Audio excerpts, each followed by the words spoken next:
pessoa tem uma particularidade e tal. Então essas linhas, elas não são regra, elas são um guia de como vocês podem começar a desenhar um rosto. E aí depois que eu fiz essas 3 primeiras linhas guia, eu vou para as linhas guia seguinte, que é a linha dos olhos, que fica um pouco abaixo da linha do meio, que seria a linha da sobrancelha, e um pouco acima, mais ou menos, da metade ali, não fica exatamente na metade entre essas duas, porque senão o olho parecia que estaria voando ali no meio, então ele fica mais próximo da sobrancelha do que ele fica próximo do nariz. E aí, entre o nariz e o queixo, mais ou menos ali no meio, e ele pode variar um pouco pra cima, um pouco pra baixo, mas geralmente eu desenho um pouquinho mais pra cima, mais próximo do nariz, a linha da boca. E o nariz, ele fica exatamente ali na linha entre a sobrancelha e o nariz. Isso também pode variar. Se você for como eu, que tem uma orelhinha pequena, então provavelmente ela vai ser um pouquinho menor do que essa proporção que tá aí.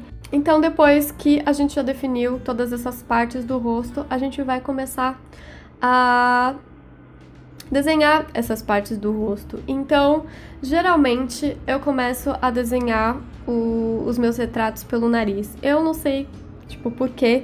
Eu começo, quando eu me dei conta, eu estava começando a desenhar pelo nariz, e como eu já trabalhei fazendo retratos ao vivo, e eu já desenhei muitos retratos, foi uma forma mais prática de eu conseguir desenhar. Então, depois que eu desenho, que eu defino o formato do rosto, geralmente a próxima coisa que eu faço é desenhar o nariz.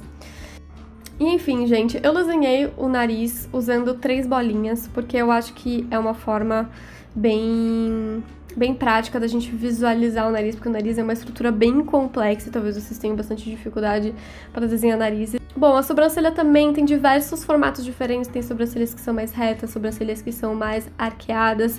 A mesma coisa vale para formato de olhos, mas uma coisa que ajuda bastante na hora da gente desenhar olhos, a gente usar a proporção da largura do nariz. Então, onde o nariz acaba, geralmente, você sobe uma linha e é onde começa o olho. E aí o espaço que a gente vai ter do nariz é exatamente o formato, a mesma proporção do tamanho do olho. Então, a gente pode dizer que entre um olho e outro é como se tivesse um outro olho desenhado ali no meio. Então, a gente usar essa proporção ajuda a gente a meio que se localizar. Outra coisa que ajuda bastante também para desenhar olhos é, depois que a gente definiu o tamanho ali do nosso olho, a gente desenhar um círculo também em volta dele.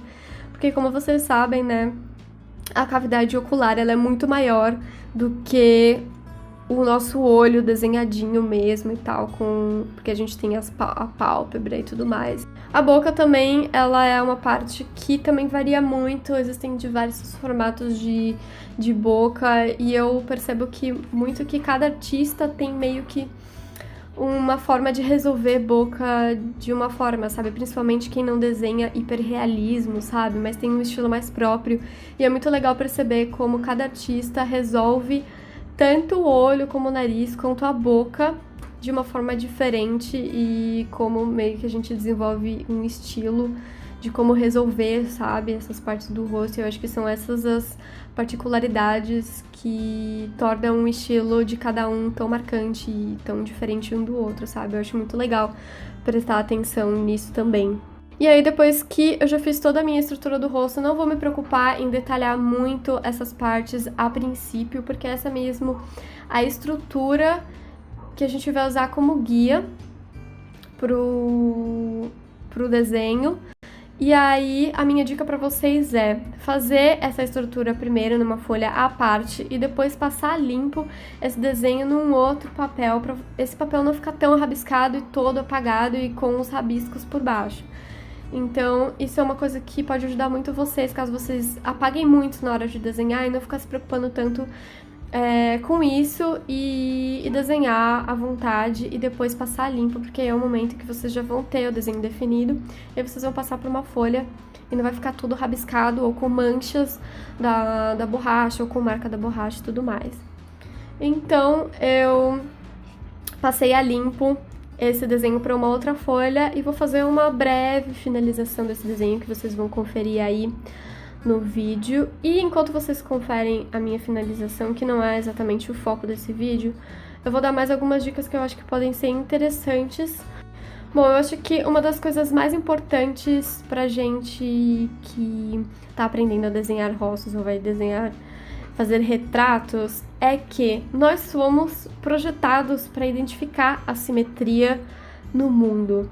Então, é por isso que sempre que a gente vê alguma coisa que ela é simétrica, geralmente ela sempre vai agradar a gente, sempre a gente vai achar interessante, e coisas que são assimétricas são coisas que sempre vão causar uma espécie de estranheza.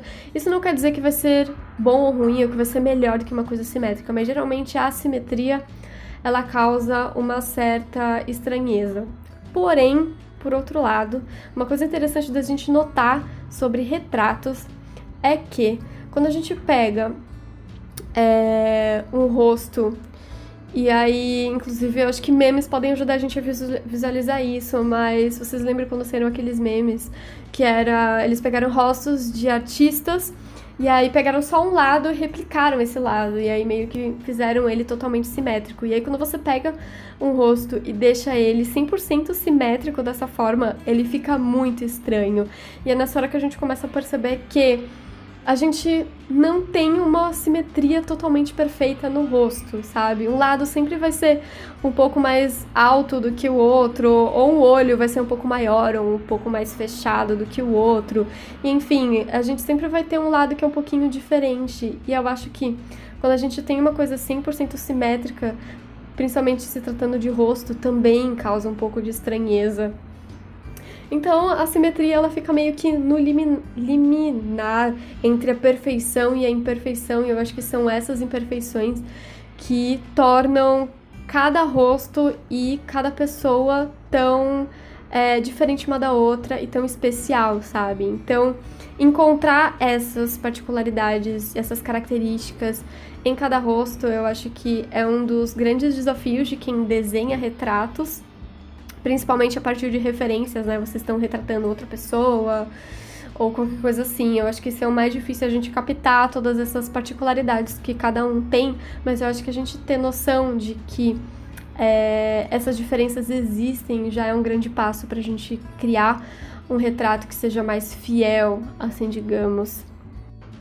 E agora, depois de tudo isso, depois de todas essas dicas que eu dei pra vocês, eu queria propor um desafio que é desenhar um retrato usando, é claro, as dicas e a estrutura que eu passei para vocês no vídeo de hoje, mas vocês fazerem 3 retratos completamente diferentes, usando formatos diferentes. Se vocês precisarem, procurem referências de rostos diferentes para vocês usarem como referência para vocês desenharem esses rostos bem diferentes uns dos outros. E como eu falei pra vocês, na minha pasta no Pinterest eu tenho muitas referências. Além da minha pasta de tutoriais de desenho, tem também algumas pastas de retratos de pessoas, de rostos bem diferentes uns dos outros, com várias fisionomias bem diferentes. Eu acho que pode ajudar vocês bastante. E não se esqueçam de postar esse desafio nas redes sociais com a hashtag Desafio da Mari, para eu poder acompanhar vocês e poder ver o que vocês estão produzindo desse desafio. Bom, pessoal, eu espero que vocês tenham gostado desse vídeo. É claro que essa foi uma